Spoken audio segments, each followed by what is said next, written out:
Presiden, DPR, siapapun mereka itu yang duduk di kursi-kursi kekuasaan, sesungguhnya bukan penguasa.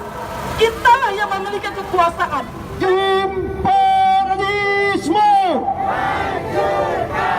feudalisme, kapitalis, birokrat.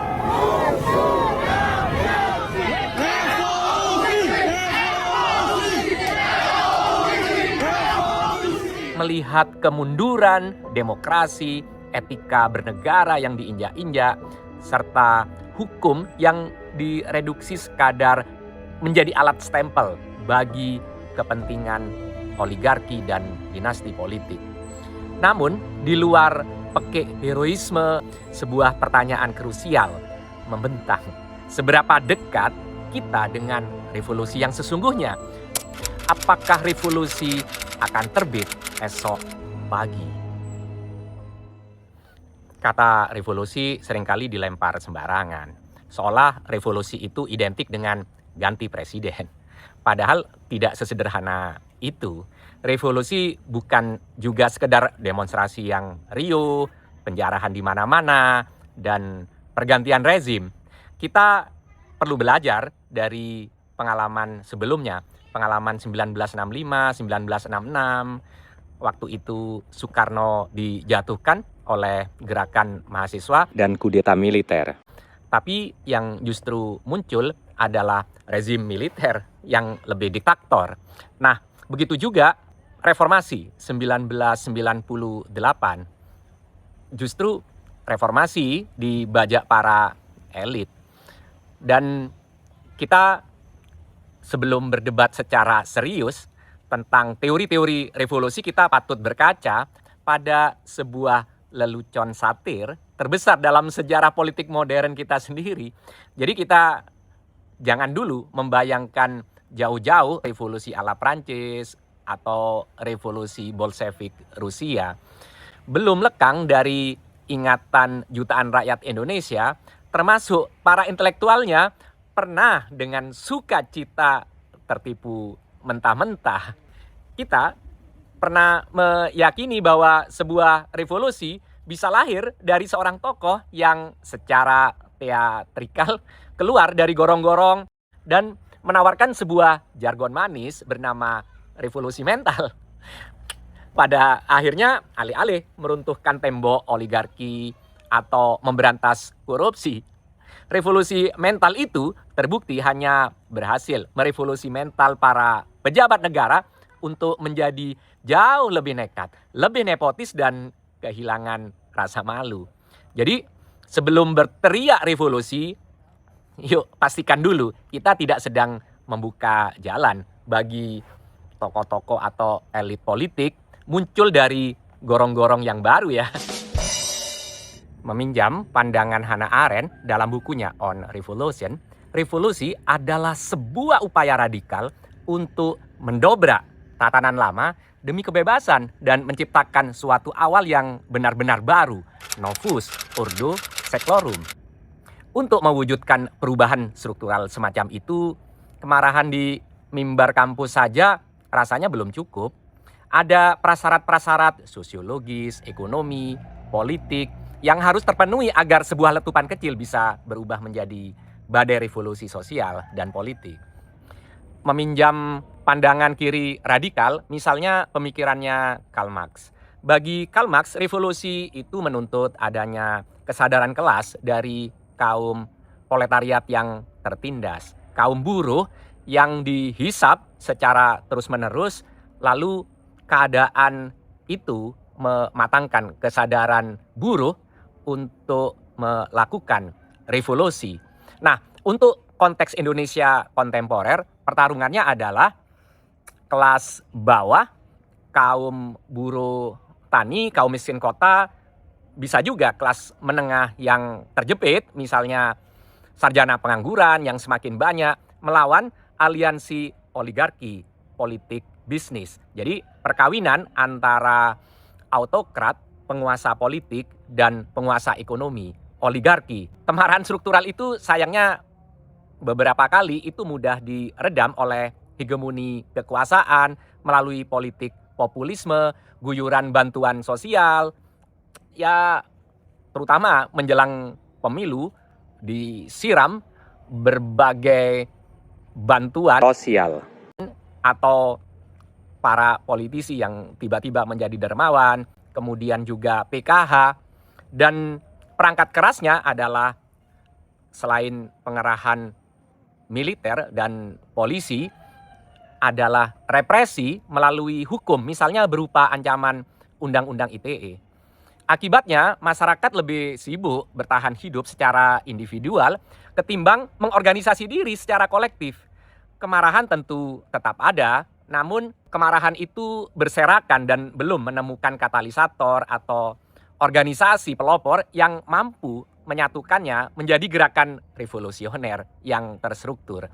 Dan kalau kita lihat partai-partai politik di Indonesia adalah partai-partai politik dari kanan dan sangat kanan sekali. Misalnya ketika merumuskan Undang-Undang Cipta Kerja, tidak ada yang menjadi oposisi. Nah, ternyata masalahnya tidak sederhana itu. Semakin kompleks. Ya karena masyarakatnya juga semakin kompleks. Nah, kalau ternyata kesadaran kelas bawah terkooptasi oleh kekuasaan yang hegemonik itu tadi, sehingga si tertindas menjadi penikmat atas ketindasannya, kaum tertindas tidak mikir atau tidak melahirkan kesadaran revolusioner, lalu atau kapan masa itu menjadi agen revolusi? Nah, ini yang tidak mudah saya kira. Jadi, apakah revolusi itu justru meletus ketika sebuah masyarakat mengalami periode pertumbuhan ekonomi sosial yang stabil, lalu kemudian diikuti semacam krisis yang tiba-tiba, atau juga kekecewaan yang meluas, misalnya kampanye presiden dan wakil presiden yang menciptakan janji menciptakan lapangan kerja, misalnya 19 juta lapangan kerja baru, ternyata realitasnya justru ancaman PHK secara besar-besaran. Atau ada kesenjangan antara harapan yang meningkat dengan realitas kemunduran yang tiba-tiba mereka alami. Tidak ada negara maju kalau tidak ada kepastian hukum. Karena itu pemerintah saya telah menaikkan gaji-gaji guru. Ada yang sampai hampir 300% naiknya. Rakyat terlalu lapar harapan, sampai salah ucap pun sempat dipercaya. 300%. Kami sempat percaya. Baru mau berharap, ternyata salah ucap. Baru mau bilang amin, ternyata cuma untuk hakim. Jika kita menengok kondisi Indonesia saat ini, gejala ini mulai terasa. Jadi kelas menengah kita sedang mengalami tekanan luar biasa. Daya beli merosot, mata uang yang juga hancur-hancuran, pemutusan hubungan kerja massal, lalu harga kebutuhan pokok juga melambung. Sementara pada saat yang sama, masyarakat dipertontonkan gaya hidup mewah para pejabat dan keluarganya. Nah, frustasi akibat ekspektasi yang dihianati ini, apakah ini kemudian menjadi bahan bakar paling mudah terbakar dalam mesin revolusi? Artinya, bensin itu sudah menggenang kemana-mana, tinggal menunggu pemantiknya. Jadi kalau tahun 98, bensin atau bahan bakar itu sudah mengenang di mana-mana, tinggal nunggu pemantiknya ketika ada mahasiswa Trisakti yang tertembak, atau seperti Agustus tahun 2025 tertabraknya ojol oleh rantis kepolisian, ketika itu kemudian berubah menjadi ledakan amukan massa. Tetapi apakah itu memenuhi syarat sebagai revolusi atau hanya sekedar amuk massa? Oh ya, ada yang terlupakan. Nah, ada faktor lain yang menentukan matangnya syarat lahirnya revolusi itu. Nah, ketika berpindahnya kesetiaan kaum intelektual, para akademisi, pemikir, seniman, dan para mahasiswa mulai merasa teralienasi dan secara terbuka menyerang legitimasi moral penguasa. Itu sebenarnya menunjukkan fondasi rezim sedang keropos. Penguasa telah kehilangan narasi moralnya di mata kaum terpelajar. Namun ada syarat lain yang juga tak kalah penting.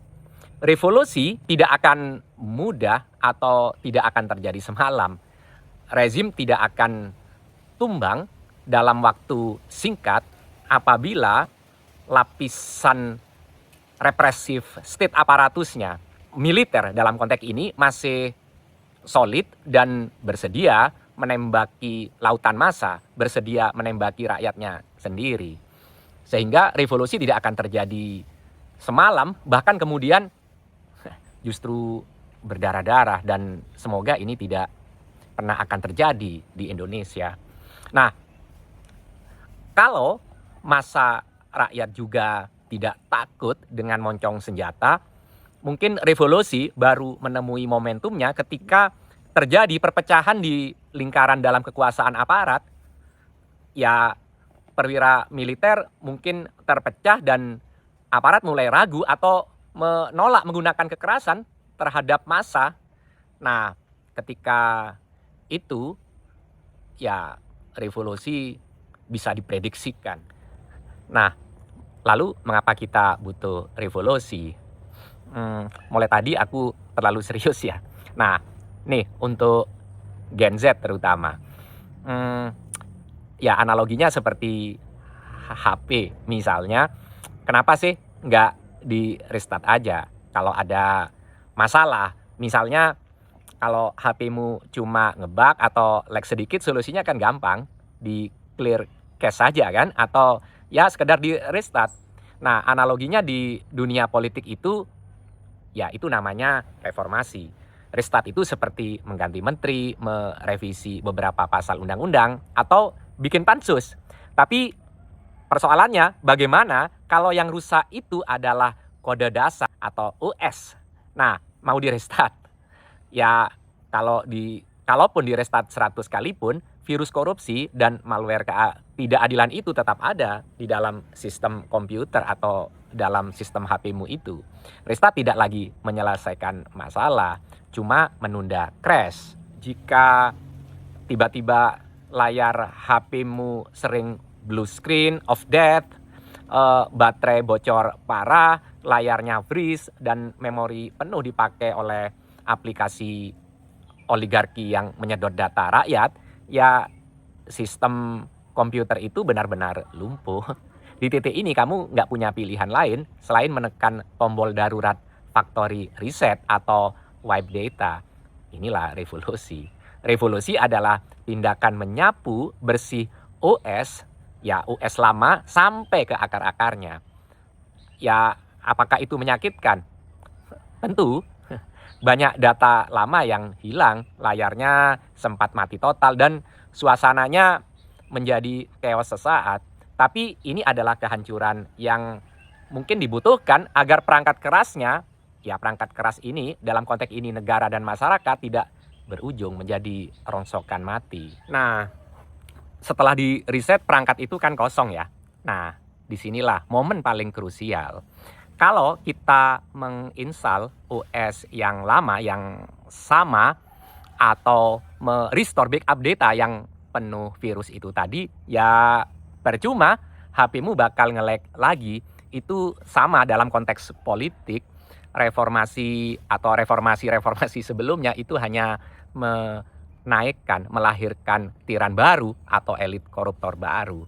Jadi ya revolusi itu menuntut kita menginstal custom ROM atau OS yang benar-benar baru. Kita harus merombak sistem. Jadi tidak hanya menjatuhkan penguasa yang lalim, yang lebih penting adalah menjebol akar sistem yang tidak adil, yang eksploitatif. Juga merombak struktur kesenjangan piramid yang timpang itu tadi.